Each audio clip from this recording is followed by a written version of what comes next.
मैं श्री सतीश पवार, हिंदी शिक्षक, जवाहर नवोदय विद्यालय कानपुर, दक्षिण गोवा। मैं आज आपके सामने लेकर आया हूँ कक्षा 9वीं का जो हमारा जो पाठ है धूल है ना, पाठ्यक्रम का जो दूसरा पाठ है धूल। इसके जो लेखक है रामविलास शर्मा है ना। तो धूल इस पाठ में हमें प्रमुख रूप से यह बताया गया है कि धूल के महत्व के बारे में है ना। धूल जो होती है गाँव की तरफ अगर अक्सर चले जाते हैं तो बहुत ऐसे मिट्टी से भरे हुए रास्ते या हर जगह पर हमें मिट्टी मिट्टी दिखाई देती है, धूल दिखाई देती है। शहर के जो लोग हैं वो उससे नफरत करते हैं, लेकिन गांव का जो आदमी है या गांव में लोग रहने वाले वो किस प्रकार से धूल से जुड़े हुए हैं इसके बारे में या धूल का जो महत्व है इस पाठ में वर्णन करते हुए लेखक नजर आ जाते हैं। तो हम कह सकते हैं कि प्रस्तुत पाठ का शीर्षक धूल एक महान उद्देश्य लिए हुए है। इस पाठ का जो शीर्षक है धूल है ना, यह धूल के लिए शीर्षक दिया हुआ है। ये अपने आप में एक महान उद्देश्य लिए हुए है। रामविलास शर्मा ने यह पाठ लिखने के पीछे कुछ निश्चित उद्देश्य अपने मन में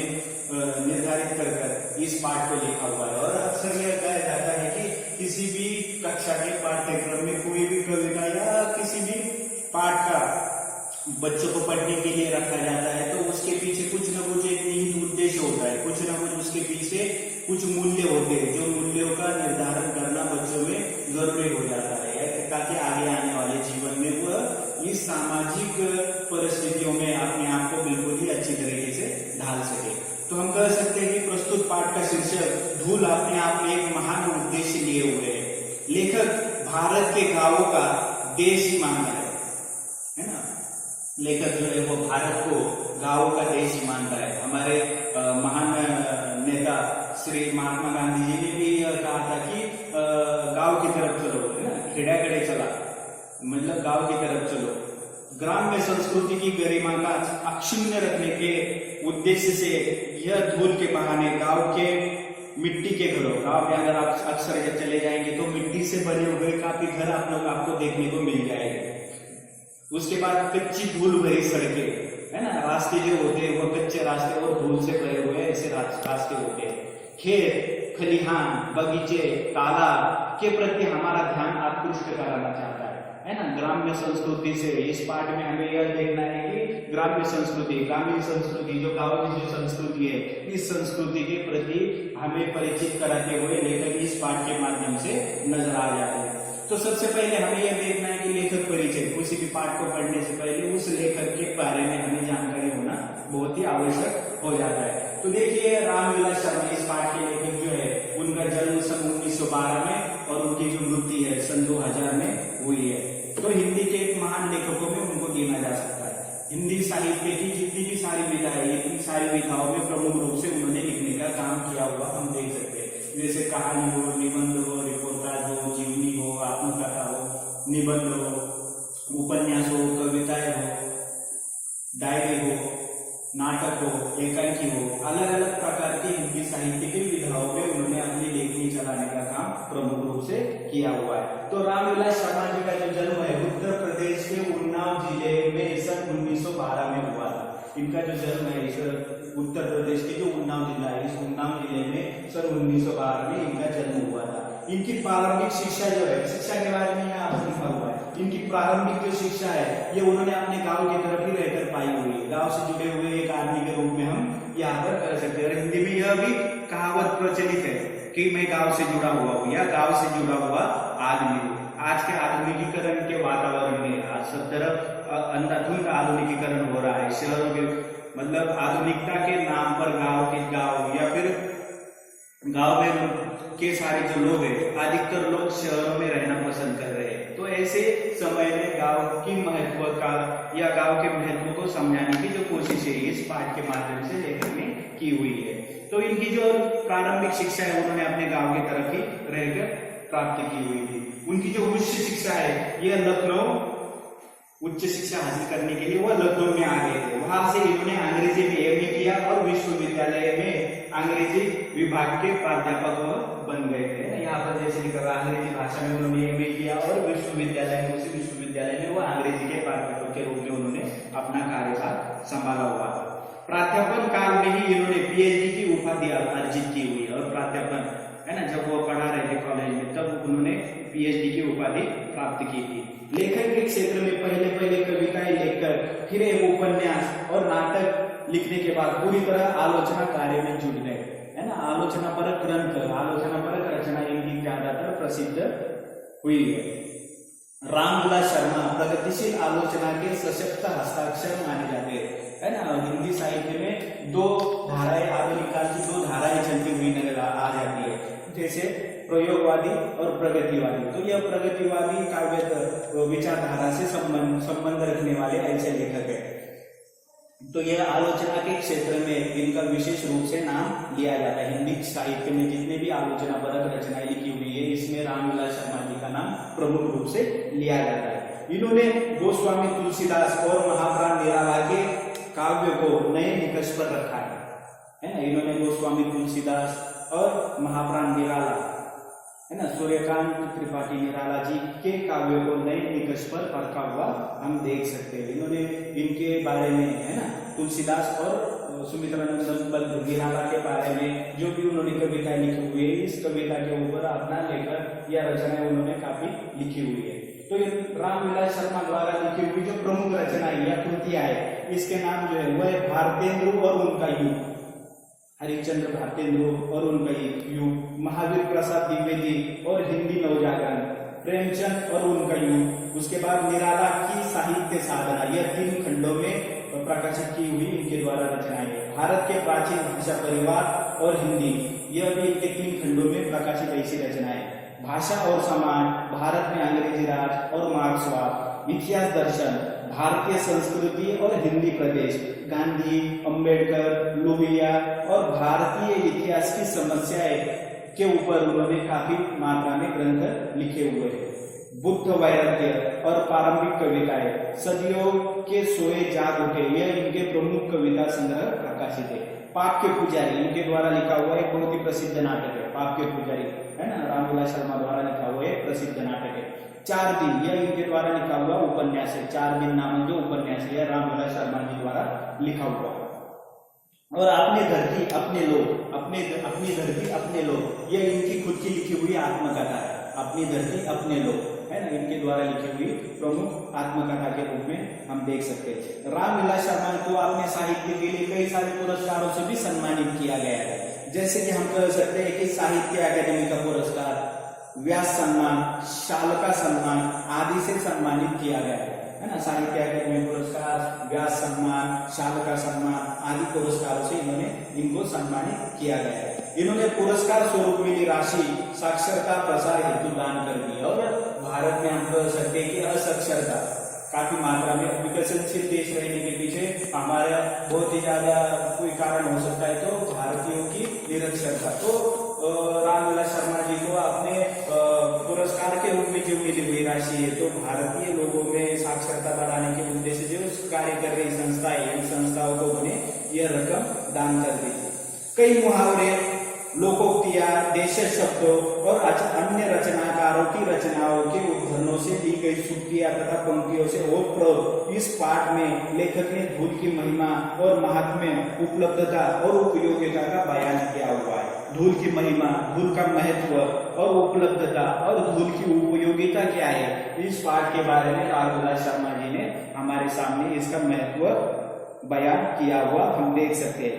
अपनी किशोर और युवा अवस्था में पहलवानी के शौकीन रहे डॉक्टर शर्मा अपने इस पाठ के बहाने पाठकों को अखाड़ों, गांव और शहरों के जीवन जगत की भी सैर कराते हैं। रामविलास शर्मा बचपन से ही कुश्ती खेलने का, पहलवानी करने का उनका शौक था। तो हम कह सकते हैं कि गांव के तरफ जो अखाड़ा होता है, जो मिट्टी से बना हुआ होता है, उस अखाड़े में भी उन्होंने अपना जो जोर है वो आजमाया हुआ हम देख सकते हैं।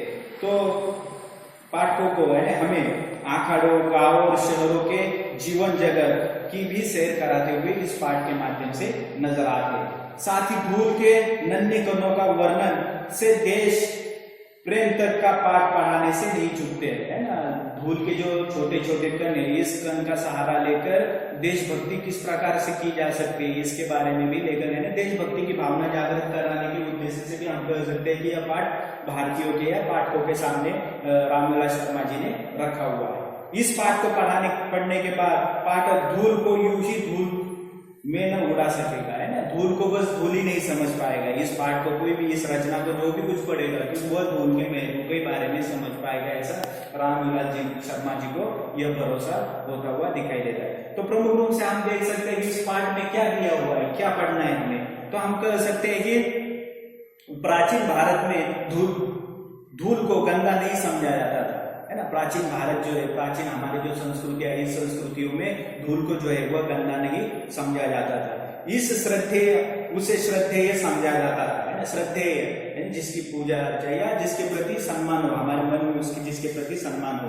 गोधूली को तो लोग जीवन में विशेष महत्व देते। गोधूली, है ना। गोधूली मतलब गांव में जब गाय जब चरने के लिए चली जाती है और वापिस जब आती है तब वह जोर से दौड़ते दौड़ते हुई आती है। तो कच्चे रास्तों से जब वह आती है तो उनके पैरों से जो धूल है वह हवा में उड़ती हुई नजर आती है। तो उस गोधूली के बारे में यहाँ पर लेखक ने उसके महत्व के बारे में बताया हुआ है। गोधूली को गंदा समझकर उससे बचने का प्रयास नहीं किया जाता था, और गोधूली को गंदा समझकर उससे बचने का प्रयास नहीं किया जाता। अक्सर आजकल हम देखते हैं कि कई सारे जो लोग ऐसे होते हैं वो धूल से बहुत ही नफरत करते हुए नजर आए, लेकिन गांव का जो माहौल होता है वो धूल से भरा हुआ होता है। और उस माहौल का महत्व जो है, यह महत्व यहाँ पर रामविलास शर्मा जी खुद इस पाठ के माध्यम से हमें समझाते हुए नजर आ जाते हैं। उसका शरीर पर गिरना अच्छा समझा जाता था। धूल का जो है वो शरीर पर गिरना, शरीर उसमें लिपट जाना या धूल के माध्यम से उस शरीर पूरी तरह से गंदा हो जाना, यह अच्छा समझा जाता था। परंतु आज के भारत में धूल को गंदा समझा जाता है। आज के भारत में लेखक कहता है कि आज के जमाने में, आधुनिक जमाने में धूल को जो है वह गंदा समझा जाता है। लोग उससे बचने का प्रयास करते हैं, और लेखक यहाँ पर कहता है कि लोग जो है इससे बचने का प्रयास करते हुए दिखाई देते हैं।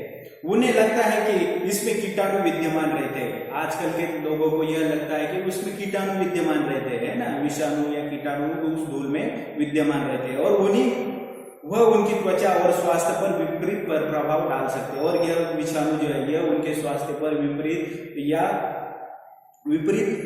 परिणाम जो है उनके त्वचा या फिर स्वास्थ्य पर डाल सकते हैं। ऐसी समझ आज के लोगों में उत्पन्न हो चुकी है। लेखक का उद्देश्य यही है कि वह लोगों को धूल का महत्व से अवगत करा सके, है ना। लेखक का यही उद्देश्य है कि वह धूल के महत्व के बारे में प्रमुख रूप से, धूल इस पाठ का जो उद्देश्य है ना, धूल के महत्व के बारे में लोगों को परिचित कराना, यह लेखक का इस पाठ के पीछे प्रमुख उद्देश्य है। वह लोगों में धूल के प्रति प्रेम और श्रद्धा को दोबारा स्थापित करना चाहते हैं। इस पाठ के माध्यम से लेखक रामविलास शर्मा आम लोगों में धूल के प्रति जो प्रेम और श्रद्धा को जो है वह दोबारा स्थापित करने की जो बात है इस पाठ के माध्यम से करते हुए नजर आ जाते हैं। धूल पाठ में लेखक रामविलास शर्मा ने धूल का महत्व का वर्णन, बार बार यही आता है कि धूल के महत्व का वर्णन इस पाठ में किया हुआ है। लेखक स्वयं गांव से जुड़े हुए व्यक्ति है, और लेखक जो है उन्होंने काफी समय, अपने जीवन का काफी समय वह गांव में बिताया हुआ है ना।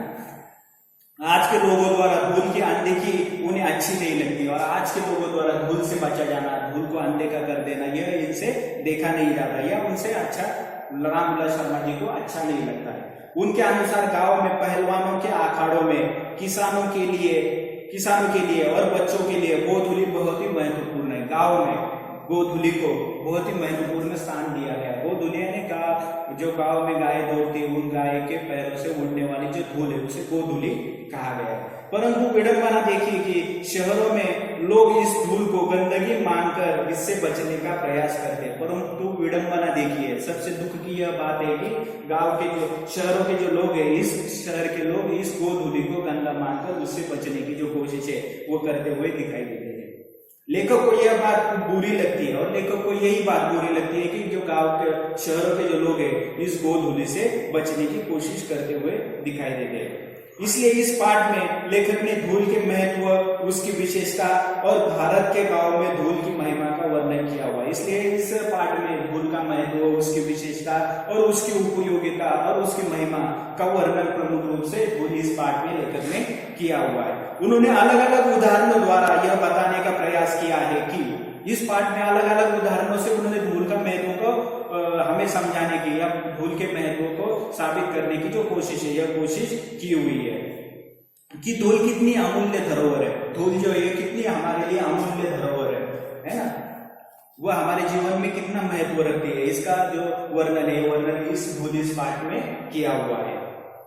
हम भारतीयों के लिए उन्होंने पूरे पाठ में हमारे जीवन में धूल की उपस्थिति का वर्णन किया हुआ है। और इस पूरे पाठ में भारतीयों के जीवन में हमारे जीवन में जो धूल इस धूल के महत्व के साथ साथ हम कह सकते हैं कि धूल की उपयोगिता कितनी है, उसकी महिमा क्या है, इसके बारे में प्रमुख रूप से उपयोग वर्णन जो है यह वर्णन धूल इस पाठ में लेखक रामविलास शर्मा ने किया हुआ है। और धूल पाठ का जो उद्देश्य है आपको तो समझ में आया होगा कि धूल का महत्व है ना, शहरी लोगों को धूल के महत्व और उसकी महिमा के बारे में परिचित कराना इस पाठ का प्रमुख उद्देश्य लेखक ने अपने आंखों के सामने रखा हुआ है। तो यहाँ पर हमने जो देखा है अभी तक धूल इस पाठ में क्या पढ़ना है, या उसका सारांश के रूप में मैंने आपको सब कुछ बता दिया कि इस पाठ में आगे हमें और क्या पढ़ना है।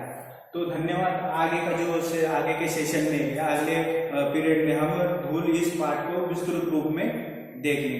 धन्यवाद।